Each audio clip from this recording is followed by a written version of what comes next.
Hello, good noon again. Time now here in US is 12:37. So ipagpatuloy natin yung part 2. Part 2 na ngayon. Medyo bilis-bilisan ko lang ang kwento ko hanggang sa baka makatok na naman tayo. Umalis na si Anson papuntang gym, tapos nakapagluto na ako. Pinakain ko lang siya ng isang perasong chicken leg at saka drumstick at saka fries sa kunti kasi hindi ayaw niya magkain ng mabigat kung nag-gym siya. Okay, punta tayo sa part 2. Yung last doon is tungkol sa youngest. Okay, ito yung ikwento ko. Hindi lahat na bunso, mayaman man o sa yung middle age o mahirap. Iba-iba kasing kategory. Ako bilang isang youngest, siguro masasabi ko na hindi ko yun naranasan yung ibili ka ng ibili ka ng sarili mo dahil bunso ka. Siguro napakaswerte mo na kung bilang bunso ka, yung agwat nyo sa ibang sisters nyo malaki. Diba? Ako kasi medyo parang una sila, apat kasi kami, yung deaf mute namin. Nakapagtapos yan si Tuto Ramon Elementary at saka college sa draftsman siya. Kaya lang, syempre, adopted siya ng tiyahin namin dito sa US dati. Talagang legal adopted siya. Tapos, hindi siya nadala dahil na-approve 19 years old na siya. So, sila na lang ang umuwi sa Pilipinas. Yun yung may-ari ng bahay sa Mountain View na pinamana nila sa kapatid naming panganay dahil legal ang pag-adapt sa kanila. Tapos kami tatlo, nurse kami. Susunod-sunod dyan. Yung kapatid ko na panganay, hindi ko na lang panganay na babae, hindi ko na sasabihin ng kasi wala na siya, nag-graduate na siya sa earth. Anto na siya kay Papa Jesus. Very close kami noon. Tapos, siya yung parang combination ng more on Chinese and Espanyol. Tapos yung pangalawa, medyo morena siya, pero siya naman yung may pinakamataas na ilong. Pero yung kapatid kong namatay, maganda yung ilong niya, maliit na mataas, may bone talaga. Tapos yung pangalawa, medyo mataas din naman ang ilong, pero morena siya at curly hair. Tapos ako yung bunso. Parang wala ako sa lahat, wala ako sa height kasi 5'3 lang ako. Tapos, hindi naman mataas ang ilong ko talaga. Pero tanggap ko yung klase ng ilong ko. Hindi malaki, hindi mataas masyado. Katamtaman lang man sa mukha ko. Pero binawi ko naman sila lahat sa color ko. Ito na talaga. Ako yung pinakamaputi sa amin lahat. At saka sabi nga nila nung naipanganak daw ako, para akong kiniskisan o binalatan na yung baktin ng biik. Ganon. So, ito na. Bilang isang bunso, hindi ko naalala, siguro 2 beses, 3 beses, bali, mabilang ko lang ang time na binilhan talaga ako ng sapatos, binilhan ako ng medyas, binilhan ako, kasi nanay namin marunong manahi. So, kung ano yung sobrang tela sa mga magulang ko, tinatahi ng nanay yan sa akin, yung tagpi-tagpi na merong mga bibisak, mga ruffles, tungtuwa na ako doon. Pero yung sinasabi ko na bibilhan ako ng ganun, parang counted lang ganun. Hindi yun talaga super, yun yung aking naalala bilang youngest. Hanggang sa nag-elementary ko, yun naranasan nyo yun na pag galing sa magulang, pag mapakinabangan pa bababa, ikawawa ako dahil ako yung pinakabunso, may dadaan pa. Tapos ako. So, naranasan ko na yung anong tawag dyan, yung lace ng mga sapato, ng mga medyas, na ang ganda-ganda ng mga lace. Naranasan ko yun, syempre maputi pa naman kasi during that time, may mga yaya din naman kami sa Manapla. At saka hindi naman, yun ang sinasabi ko, hindi kami sobrang naranasan namin na nag-grab kasi si tatay nagtatrabaho sa Victoria's Milling Company, tapos si nanay teacher, elementary teacher, doon sa Manapla. So parang hindi din, tapos yung tiyahin ko nga nasa Amerika, nagpapadala sa amin palagi ng package at kaunting financial din, ganun. So okay lang, katamtaman lang.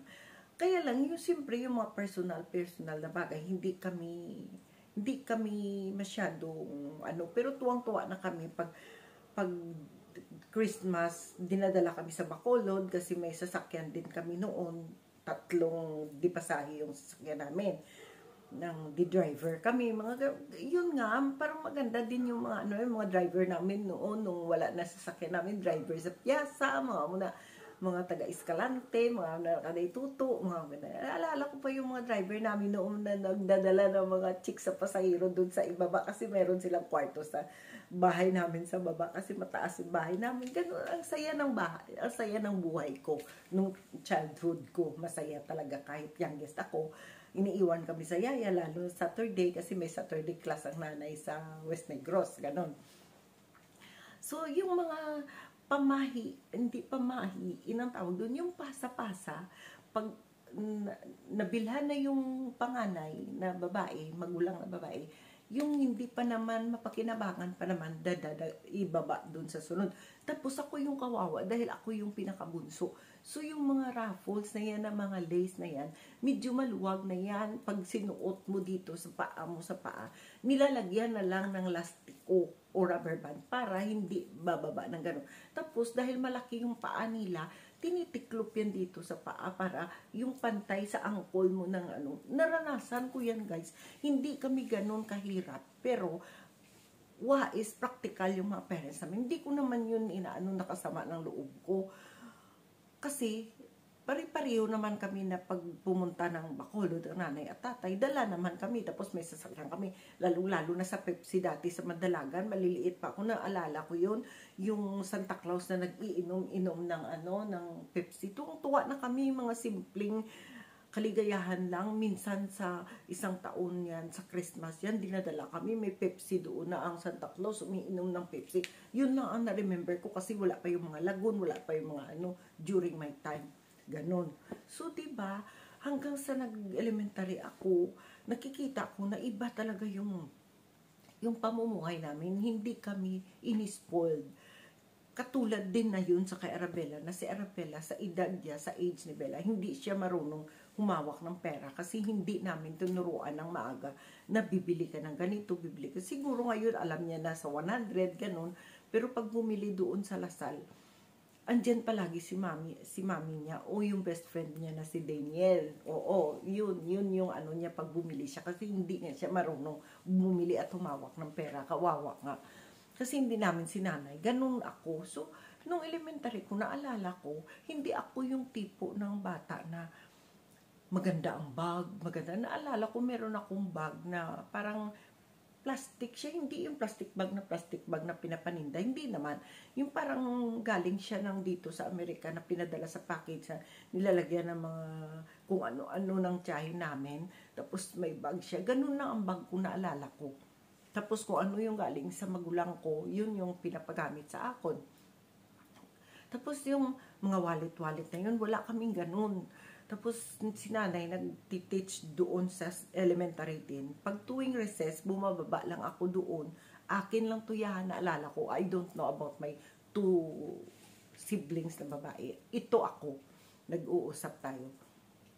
Bumababa ako doon sa room ni nanay. Grade 5 si nanay. So pag grade 6 ko, bumababa ako doon para mag-recess, magkain. So ang nabibili, may luring sang una noon nga taga Silay. Bumibili si nanay ng mga sulpot, kung sino yung nakakaintindi dito na sulpot, mga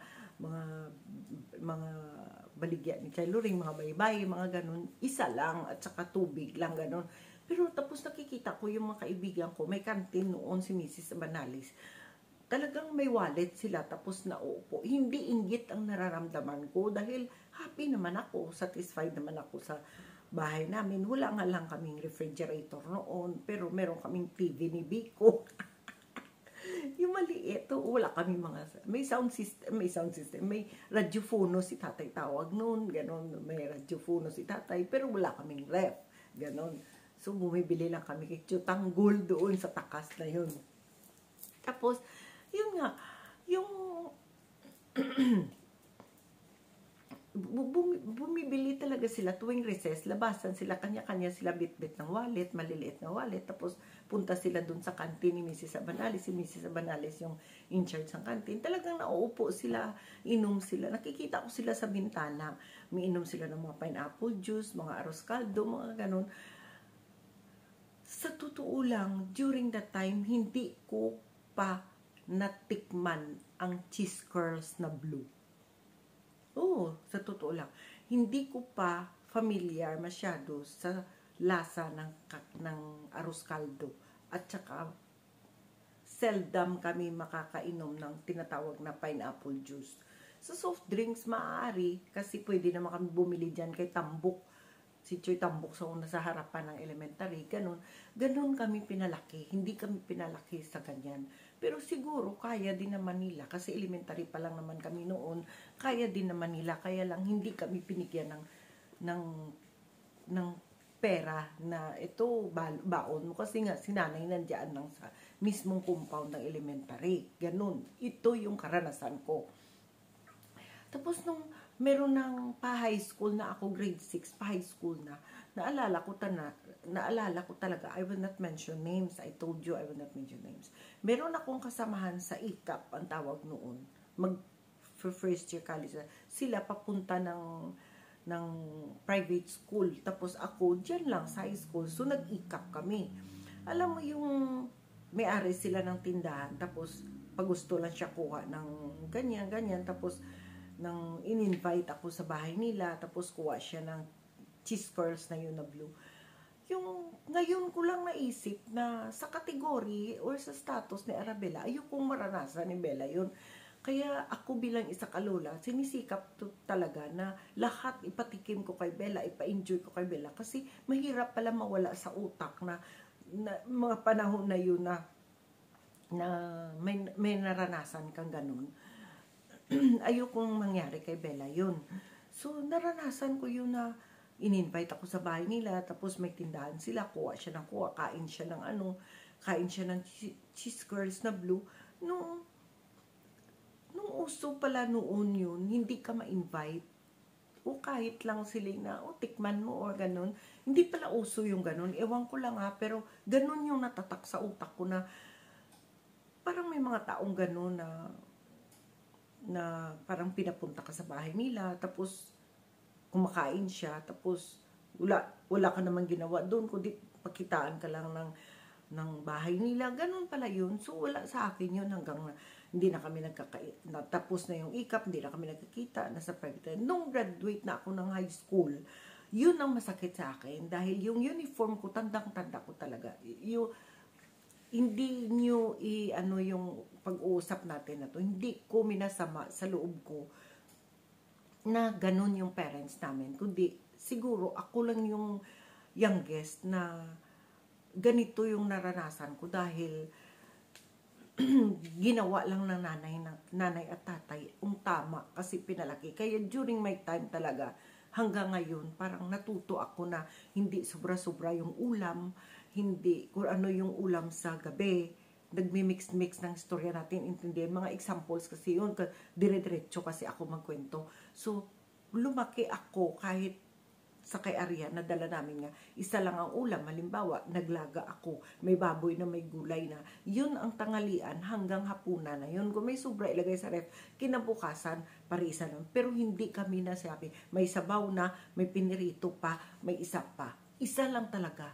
Yun, pinalaki ko si Arya ng ganun. Nung nasa papa niya kami, maaring spoiled kami sa pagkain dahil lula niya karamihan ang namamalingke at kasama kami doon sa pamalingke. Every time dyan, meron kaming plastic sa amin. Kaya nga spoiled kami doon sa lula niyang dati. At saka siyang dati spoiled dyan. Kaya lang, syempre, meron kami ng dati kong asawa na hindi pagkakaunawaan sa amin na lang. Never ako nagtanim ng ipinaslak sa utak niyang na ganun-ganun. Na meron silang kasamaan ng loob, pero hindi ko na yun pwede ikwento kasi may buhay na ako ngayon. Pero kung gusto nyo, wag nyo lang i-judge kasi hindi kayo ang nasa lugar. Kaya ayoko nang pag-usapan yun. Kung darating ang time na sa chapter ng buhay ko, maari nating pag-usapan. Pero yung sinasabi ko lang, wala akong ginawa na sinabi na negative sa kayang about sa father niya. Ganun. Wala akong sinabi, kundi ako pa mismo ang nagsasabi na punta ka doon, magbakasyon ka doon, Pero hindi ko alam kung ano yung naramdaman niyang during that time. So, ayokong pag-usapan. Kung darating man tayo sa chapter na yun, saka na yun. Okay? Dito tayo sa youngest. Hanggang sa nag-eskwela ako ng high school, natapos na yun. Guys, nung high school ako, hindi ko na kasi, yun nga sabi ko, hindi kami pinalaki ng ganun.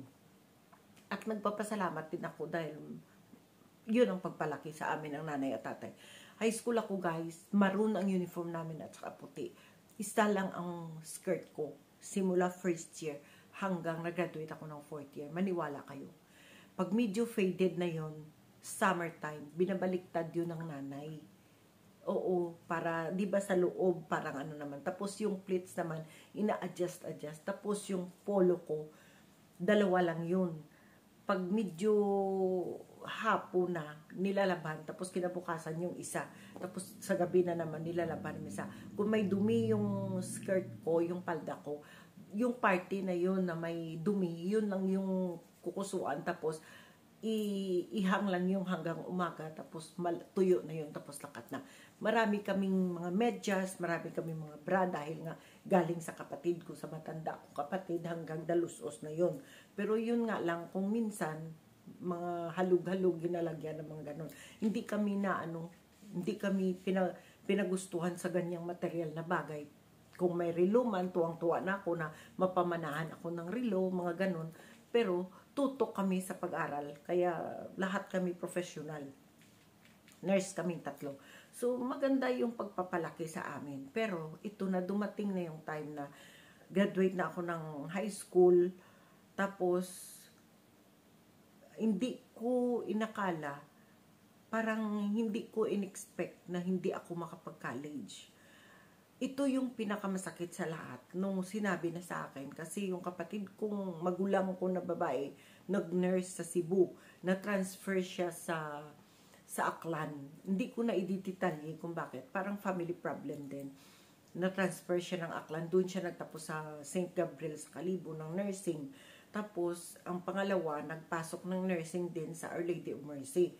Tapos ako, yun ang may kunting kerot sa akin kasi hindi ako nakapag-enroll sa college right away ng pag-graduate namin kasi nagsabay sila ng nursing. Pakaping yung isa pa third year. Parang ako, pinahinga muna ng isang taon.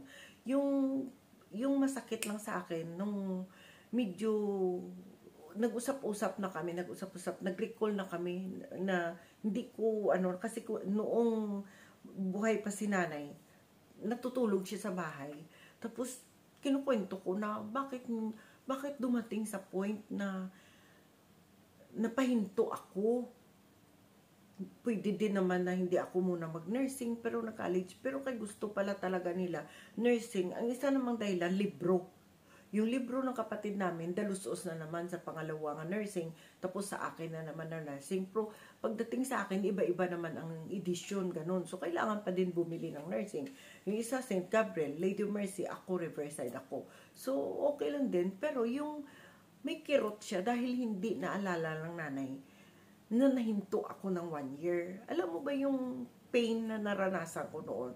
Hindi yun inggit dahil alam mo na kinausap ka ng parents mo na medyo pahinga ka muna ng isang taon lang naman dahil nagkasabay silang dalawang nursing.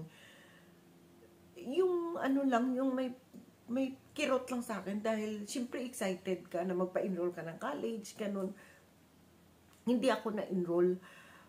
Tapos, nung pasok ka na, mga June na siguro yun, nakikita ko sila, yung mga kabatch ko nung high school na first day of school na siguro sa college, nakikita ko sila na Domingo ng hapon or Linggo ng hapon, dumaan sila sa bahay. Nakikita ko sila na andun sila sa isang Ford Fiera na nasakay sila. Yun pala, ihahatid sila kung saan mga boarding house, ganun, mga dormitory. Sabi ko, parang ang sarap siguro sa college, no? Ganun. Kaya hindi kami guys, iba ang kabatch ko nung nag-graduate ng college sa nursing sa Riverside. 1983 ako. Yung iba nag-graduate 1982 dahil nga natigil ako. Yung may kirot lang sa akin dahil nag-giveaway ako sa dalawa kong kapatid pero hindi naalala ng nanay na pinahinto nila ako ng 1 taon. Tapos, pati yung 2 kong kapatid. Alam mo, nung nagkasakit yung kapatid ko kasi sa akin siya huling natira. Sabi niya, hindi ikaw ang pinahinto. Ako ang pinahinto ng 1 semester. Kasi, yun nga, nagka-problema, hindi ako nakahabol ng enrollment sa Aklan. Sabi ko, hindi. Ako, 1 year talaga, nahinto ako. Kasi magkasabay kayo ng nursing, lilipat ka ng St. Gabriel, tapos yung isa papasok ng Lady of Mercy. Alam nyo guys, ang sakit na hindi pala nila naalala na nag-giveaway ako sa kanila. Tapos, dapat di ba yung guest ako, dapat mahalin nyo ako. Dahil simula sa material na bagay, nagpaiwan ako sa inyo. Tapos,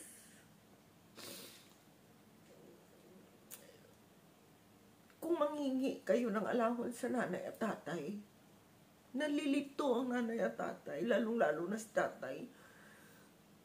Kasi budgeted na yung sweldo, tapos may biglang sabay-sabay, may tuition, may allowance, tuwing linggo, pupunta. Tapos, yung lola namin, si Lola Kunso, yun lang ang pininga ng tatay. Dinudukot pa yun ng tatay ang, sa pilitan para lang pang allowance. Lalong-lalo na sa pangalawa. Kasi nagamaoy siya kung hindi siya mabigyan ka agad. Kaya sabi ng tatay, sige, alis ka lang, may pamiliti ka. Ihatid ko doon sa Bacolod ng hindi, nagamaoy siya. Kaya yung tatay ko, hindi ko talaga makalimutan, may isang negosyante dyan sa cruising. Hindi ko talaga makalimutan. Simula alas 12, nakaupo ang tatay sa labas. Kasi malaki ang tindahan nila, hindi ko na lang pangalanan. Nagbakasakali ang tatay kasi mag-e-exam siya. Tapos pinipilit niya talaga na linggo ng hapon, dalhin niya yung pambayad. Di sabi ng tatay, umalis ka lang. Pupunta ako doon, magdilehin siya ako. Kasi kulang nga, yung 2 sila mag-nursing. Tapos sabi ng tatay, magdilehin siya ako. Kitang-kita ko talaga yung tatay ko na pumunta. Pumunta doon sa na yun, sa tindahan na yun, nakikiusap siya kung pwede makapag-utang lang. Magkano na yung inutang ng tatay ko? 1,500 noon, pandagdag lang sa tuition. Alam mo, simula ang tatay, naupo siya doon sa kalsada kasi pinahintay siya. Sabi, busy pa daw. Ng 12 noon ang hintay ng tatay. Alam mo, nagpasarado na lang sila ng tindahan nila. Hindi naman lang sinabihan. Tapos tumayo ang tatay ko kasi nagsasara na sila. Imagine niyo yun, nagpadilim na. Sabi ng tatay, pwede na ba akong kumausap sa amo nyo? Sabi nila, ay, andun na siya sa taas. Hindi na pwede ma-istorbo kasi pagod. Alam mo, yung sinaing ko. Alam mo, naalala ko noon. Tapos, parang hero pa siya sa kapatid ko na yun. Parang hero yung anak niya. Hindi niya kasi alam mo, umuwi ang tatay. Talagang nasungok ang ulo ni tatay. Kitang-kita ko talaga. Hindi yan pagsisinungaling. Kitang-kita ko talaga. Pag uwi ni tatay, gumanon si tatay. Umiyak. Tulo talaga ang tatay. Bakit kailangan kong maranasan ng ganito? Nangungutang ako para sa tuition ng anak ko. Tapos pahihintayan ako ng ilang oras. Nakikita ko yun, narinig ko talaga sinasabi ng tatay. Kaya isinumpa ko yun. Ako na nakakita. Ako na bunso ako Isinumpa ko yun. Sabi ko, hindi yan. Hindi yan mararanasan. Hindi ko yan.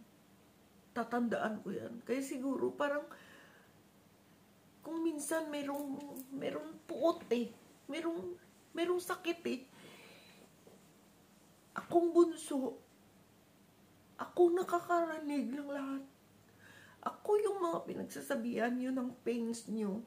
Simula sa nanay, sa tatay, sa kapatid ko. Ako yung bunso. Ako yung Tapos ginawa ko lahat. Hindi naman kayo.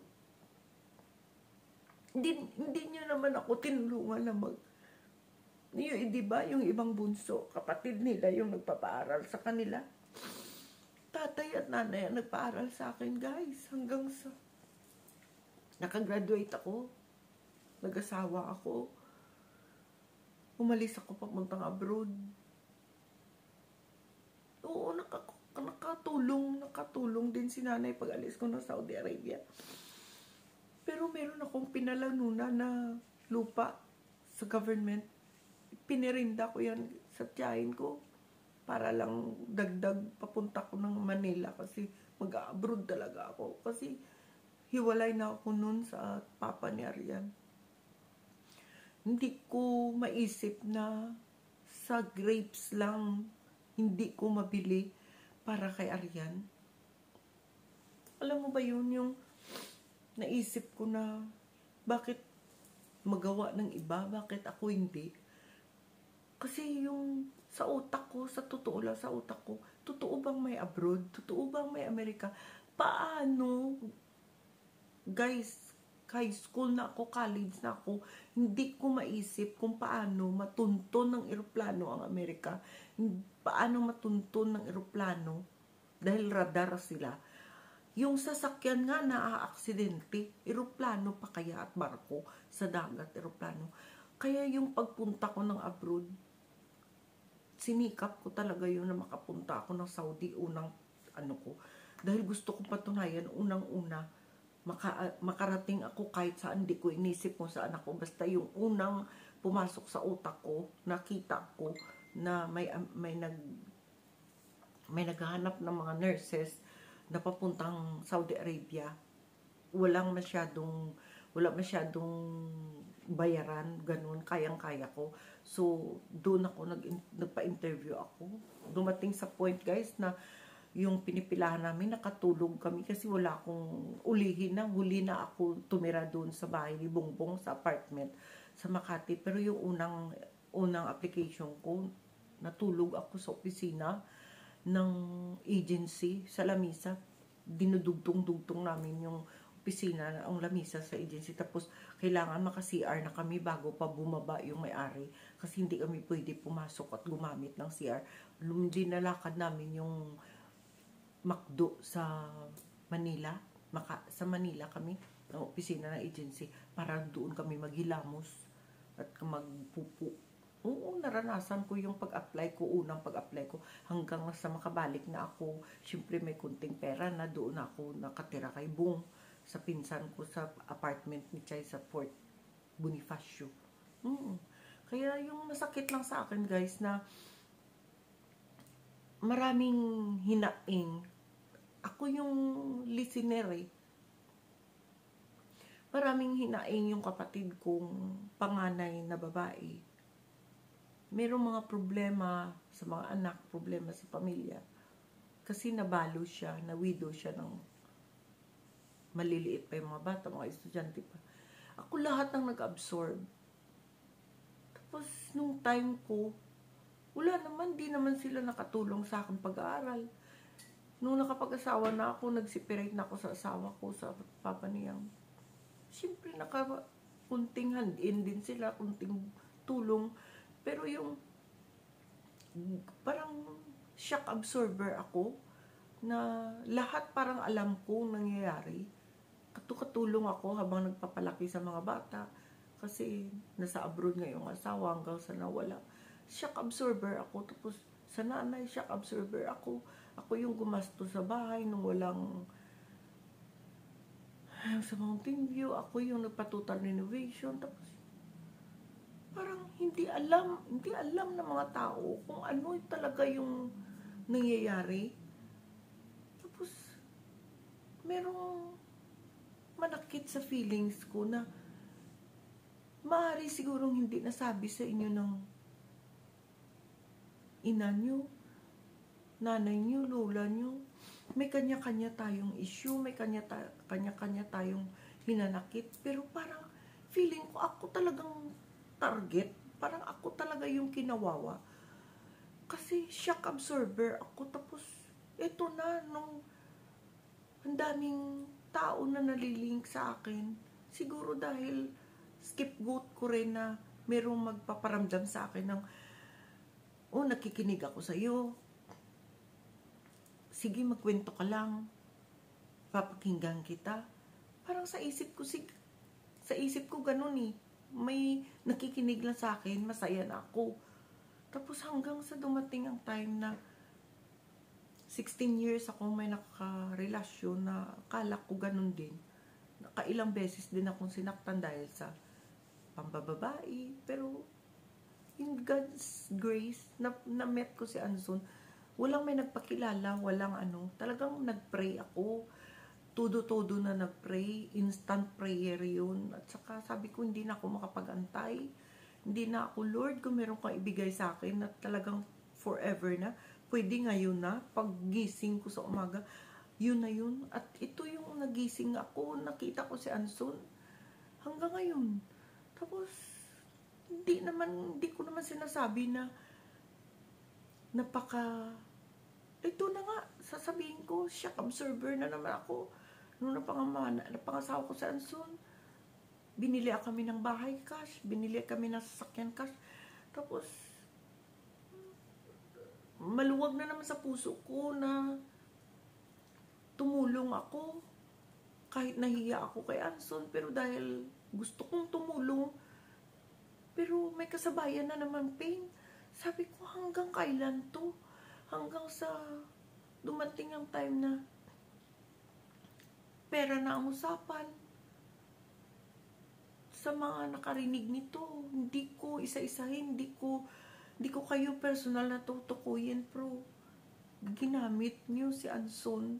Hindi niyo nautangan si Anson kung hindi ako. Kahit man binayaran niyo yun. Pero yung ibig sabihin na minsan man na kailangan niyo kami, hindi ako naghindi. Nawala yung mga kaibigan ko dahil naniwala ako sa inyo. Dahil mahal ko kayo. Meron ako mga kaibigan na nawala sa akin. Dahil kayo yung inintindi ko.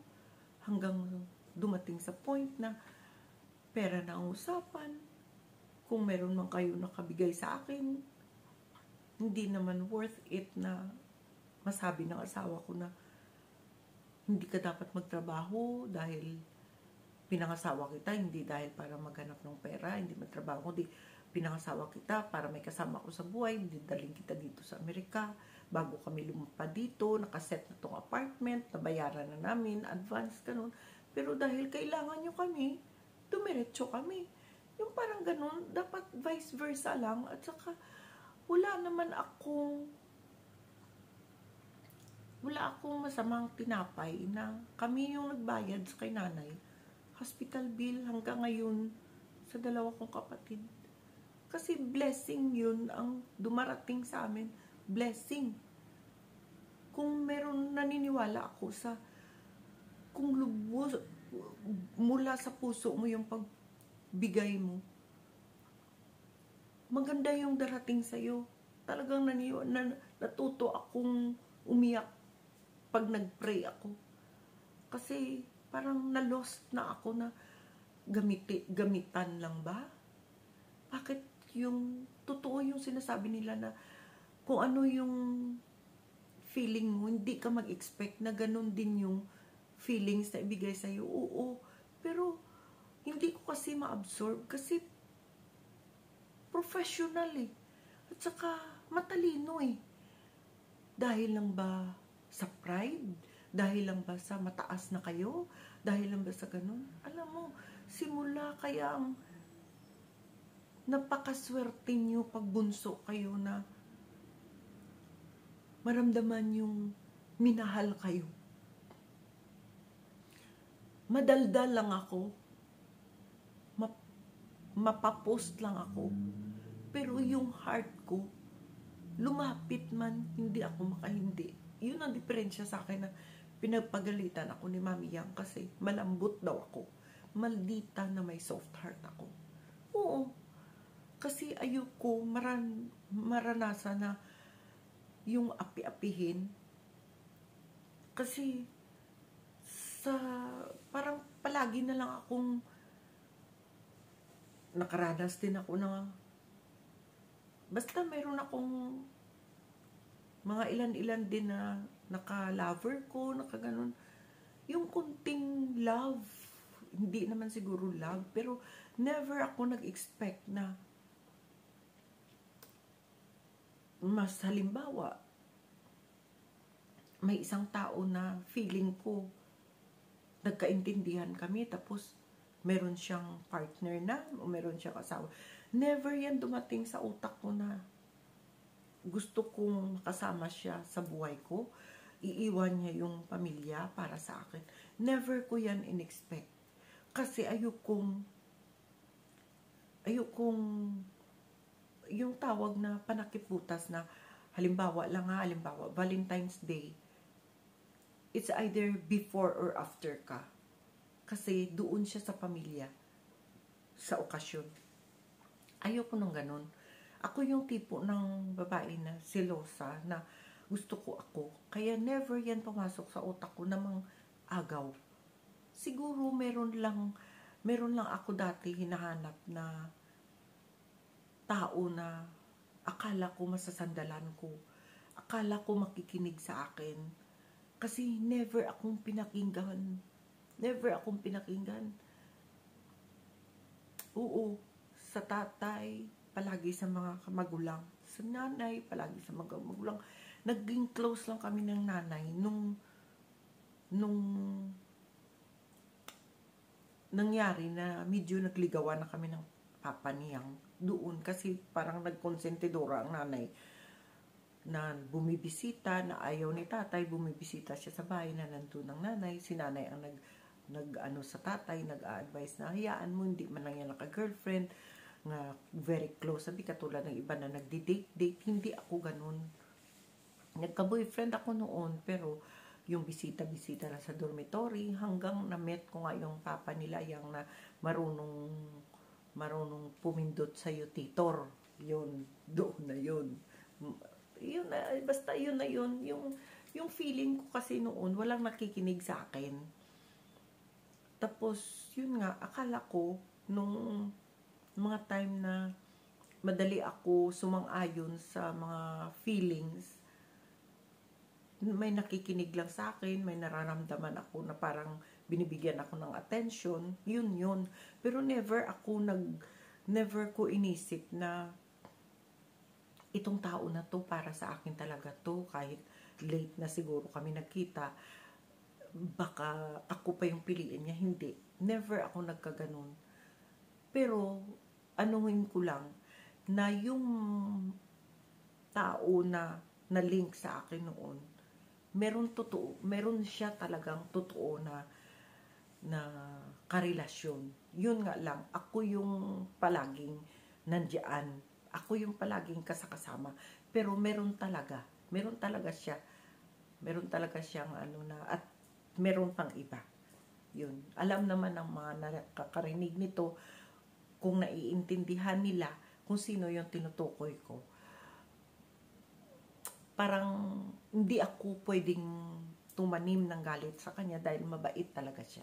Oo. Yun lang ang masasabi ko. Never ko inisip na agawin siya. Kundi siguro nakuha niya lang dahil naparamdam niya sa akin na nakikinig siya or naging andyan siya. Pero hindi ako yun. Meron talagang kaganyan siya, at hanggang sa nawala na ako sa vision, nawala na ako sa imaginary vision ng paligid doon, sa circle of friends doon. Meron talaga siya. Oo, meron talaga, kasi mabait nga siya. Oo, kung sino man ang nakakarinig, alam nyo na yun. Pero hindi ako ng sama ng loob, dahil kahit pa dumating kami sa ganong sitwasyon na parang naging legal, hindi ako nagtanim ng galit, dahil mabait talaga siya. Oo. Yun nga lang na papunta at na misinterpret ng ibang tao na ang kabaitan niya napapunta siya sa nalululong siya doon sa mga ano ng mga tao, mapaggamit ng mga tao. Ganun lang. So bilang isang youngest, yun lang ang aking hinanakit. Hindi po ako katulad ng ibang youngest na todo-todo yung gastos, todo-todo yung pag-spoiled sa kanila. Meron akong hindi naintindihan ng mga tao na hindi yun jealousy, hindi yun kundi hindi naman totally na aligot-got dahil naintindihan ko naman yung hindi ko lang maintindihan bakit kailangan nila makalimutan na naghinto ako ng isang taon at ako yung shock absorber. Alam ko lahat ang nangyayari. Never ako nagpabaya, never ko kayo inignore. At nag-expect ako, ang mali ko lang, nag-expect ako sa mga taong tinulungan ko. Nag-expect ako na kahit mahalin nyo lang ako. Kasi wala naman akong sakit na nakakahawa. Hindi naman ako yung nagmumura kayo kung mag-aaway. Huwag nyo lang akong pangunahan na sigawan, murahin. Hindi ako yung tipo na sumisigaw sa inyo una. Sa tingin ng mga tao, maldita ako, pero never akong nanguna. Huwag nyo lang akong kantiin, huwag nyo lang akong sigawan. Kasi hindi ako magpapatalo. Pag nakarinig ako na sumantik yung ulo ko, bata ka sa akin, pamangkin lang kita, hindi mo naintindihan ang life ko, sinigawan mo ako, minalditahan mo ako, hindi kita papayagan na iismulin mo ako. Tandaan mo yan. Mamatay man ako, never ako manghingi ng sorry sa taong hindi karapat-dapat. Sorry yan. Kung ano man yung andito sa puso ko, dadalhin ko yun. Hanggang sa mag 6 feet below the ground ako. Kasi alam ko kung anong sakit ang binigay niyo sa akin. Kaya patigasan na lang tayo. Yung mga taong nagsasaw-saw, kasi hindi naman to ibang tao eh. Wala akong problema sa iba. Outside of the family circles, it's not. I don't have any problems. Meron lang ibang tao na kunwari nag-advise, guys, hindi nyo kasi alam kung tumira kayo sa sinasabi ko within 24 hours, kahit linggo, buwan lang, doon nyo malalaman kung bakit ako ganito. Merong mga tao na intindihin mo na lang. Oo, intindihin ko na lang. Pero paano naman yung future ko? Future ni Bella, future ni Rian. Itong mga tao na to, apo ko, anak ko, hindi to nagbibigay sa akin ng sama ng loob. Lalong-lalo na si Anson. Lahat, yes, yes, yes. Tapos makikita ni Anson, ganito ako, dumaan ako sa depression na anxiety. Lahat kasi pinatong sa akin. Nagkasakit si nanay, pinatong sa akin. Bills, pinatong sa amin. Hanggang ngayon, pinatong sa amin. Kung si Bella lang at saka si Arian, budgeted na yan. Pension ko lang. Sagot ko na yan. Pero yung pera, hindi yan eh. Masusolve yung pera. Pero yung heartaches, alam mo ba yun? Yung akala mo, binigay mo na ang lahat. Tapos makakarinig ka pa na kasi hindi kayo makaka-move on. Try mo mag-move on. Puta, usapan dugo yun. Wala makaka-move on. Kapatid mo man ang mawala, parents mo man ang mawala, gandahan mo ang buhay mo, mag-move on ka sa life mo. Pero wag mong sabihin na ang ibig mo sabihin mag-move on, iitsapwera mo sila. Hindi pwede yun. Birthday, anniversary, makikita. Death anniversary. Hindi pwedeng bunggahan. Ang selebrasyon, hindi yan move on nga ginatawag. Kalimutan. Huwag mong kalimutan. Kasi yung spirit nila, yun ang nag-guide sa inyo. Maniwala kayo sa akin, mas mabuti pang humingi ka ng dasal sa patay kaysa sa buhay. Kaya yung nangyari sa akin, kinausap ko lahat ng patay. Ibangon niyo ako. Dahil hindi ako pwede mawala. Hindi ako pwede mauna. Alam niyo ba yun? Pero yung sabihan mo ako, mag-move on ako, yung pinaglalaban ko, patay.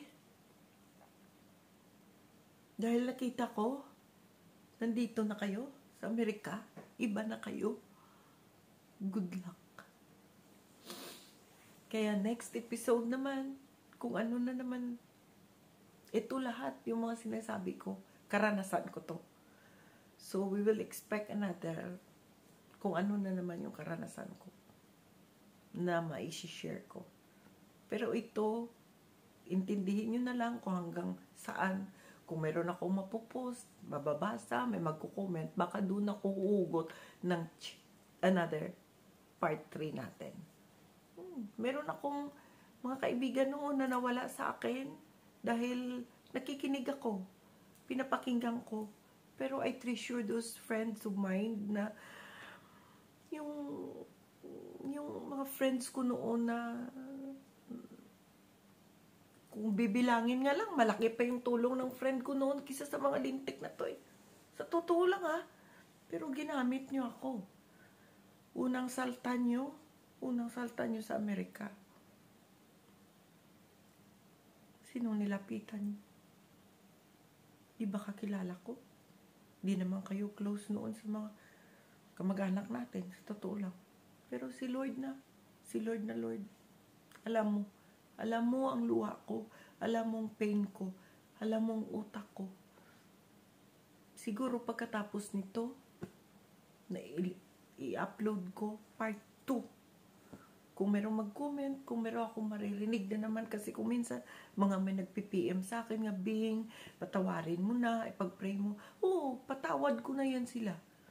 Pero hindi sa personal nila. Kasi hindi naman humingi ng tawag. Ibig ko sabihin, paano ka magpatawad sa tao na hindi humingi ng tawad? At hindi nila ina-accept na sinaktan nila ako. Kaya mas mabuti pa, I'm loving them from afar. Ganun na lang. Nakabangon na ako, happy na ako, okay na ako. Kaya, malapit-lapit na, lilisanin namin itong apartment namin. Lilipat na kami. Unti-unti na akong nagpapadala ng bagahe, mga gamit sa Pilipinas. Kasi, lilipat kami. Uwi na kami doon sa kung saan may pamilya kami. Guys, thank you very much. Medyo mahaba-haba ito, pero documentation ko ito. Maraming salamat po. Sa nakakarinig man at nakakaintindi man,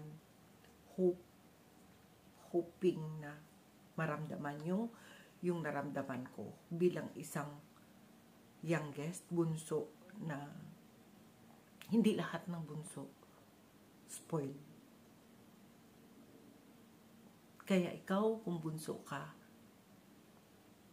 at kapit mo, mama mo, kapit mo ang buong angkan mo, alagaan mo yun. Kasi ako, hindi ako binigyan. Ipinagkait sa akin yung gusto kong maparana sana sa nanay ko.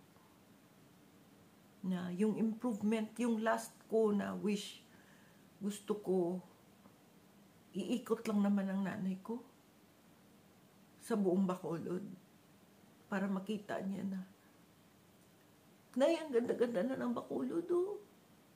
Ang ganda-ganda na, hindi ibig sabihin na i-shopping ko siya.